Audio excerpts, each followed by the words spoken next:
उत्तरांचल राजस्व आयुक्त श्री सचिन रामचंद्र यादव दिनिकिया बरगढ़ गस्तरे आसी जिलापाल सम्मेलन कक्ष विभिन्न विभाग जिला स्तरीय अधिकारी उन्नयनमूलक कार्यर समीक्षा कर उत्तरांचल राजस्व आयुक्त भाव दायित्व ग्रहण करने पर श्री यादव बरगढ़ को प्रथम गस्त अवसर में आयुक्त श्री यादव प्रथम रेशम मार्केट स्थित ऑडिटोरियम निर्माण कार्यर समीक्षा करी स्थानीय ब्लॉक कार्यालय परिसर में मिशन शक्ति कैफे परिदर्शन कर महिला सह लाभ क्षति सुविधा आदि विभिन्न विषय में आलोचना करथिले। एहापरे जिलापाल सम्मेलन कक्ष आयोजित समीक्षा बैठक में जिला स्तरीय अधिकारी एवं तहसीलदार कार्य समीक्षा करथिले। समीक्षा स्वास्थ्य शिक्षा एवं कृषि विभाग समस्त विषय को गुरुतर सह आलोचना करी जैविक सार बहुल प्रयोग एवं अपपुष्टि निवारण पर गुरुत्व दे सुभद्रा योजना विषय में लोकों को अधिक सचेतन करने को निर्देश देइछन्ति। एतव्यतीत जिले में दादन श्रमिक विद्युत जोगाण जमी अधिग्रहण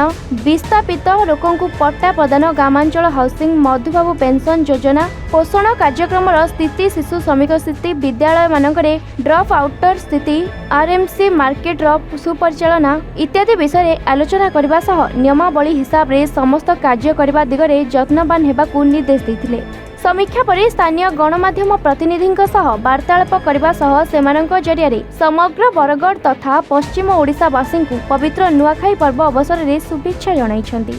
समीक्षा बैठक में जिलापाल श्री आदित्य गोयल अध्यक्षता कर विभिन्न विभाग कार्य एवं सेगुड़िकर अग्रगति विषय में उपस्थापना करथिबा बेले पद्मपुर अतिरिक्त जिलापाल श्री कुणाल मोतीराम चौहान अतिरिक्त जिलापाल श्री महेंद्र महापात्र और श्रीमती मधुछंदा साहू पद्मपुर उपजिलापाल श्री आलोक कुमार पटेल बरगढ़ भारप्राप्त उपजिलापाल उत्तम कुमार बाग एवं उपनिदेशक सूचना और लोक संपर्क विभाग संबलपुर श्रीमती कल्याणी दासंक समेत अन्य अधिकारी कर्मचारी उपस्थित थिले। सर्वप्रथम समस्त सांबादिक बंधुगण एवं आपणकर दर्शक मानक नुआखाई महोत्सव एडवांस शुभकामना जनाऊँ। समस्त को नुआखाई जुहार। आज आरडीसी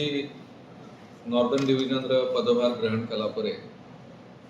ये अंचल रे ये डिविजन अंडर जो 12 डिस्ट्रिक्ट आसुची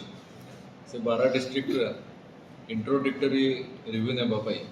मु बरगढ़ जिला को आसुची। सांस्कृतिक दृष्टि देखिले बरगढ़ हेला हब ऑफ वेस्टर्न ओडिशा समस्ते ताको सोल ऑफ पश्चिमांचल कहले भी किसी भूल होबो ना। ये जिला विषय अंचल विषय बहुत शुणिके आसी मु चाकरी रे आसिला परे प्रोबेशन समय रे ये जिला को बुलवा पे आसथिली किंतु प्रशासक हिसाब रे एटा मोर प्रथम दायित्व रहउछि ये जिला प्रति। एटा मोर भाग्य जे पश्चिम ओडिशा रे काम करिबार सौभाग्य मिलिछि। आमे जानिछु समस्ते बरगढ़ जिला कृषि प्रधान जिला संस्कृति प्रधान जिला एथिकर चाष पैडी टेक्सटाइल्स खाली ओडिशा नुहे देश सारा रे प्रसिद्ध एवं एठिकर लोकंकर जीवन मान ये उपरे निर्भर। आमे समस्ते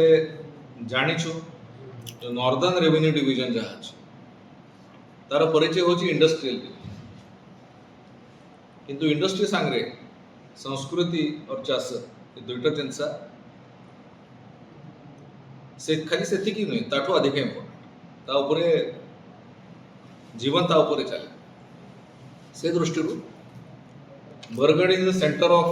northern division as far as agriculture is concern as far as textiles is concern से दिगरे आज गस्त बेले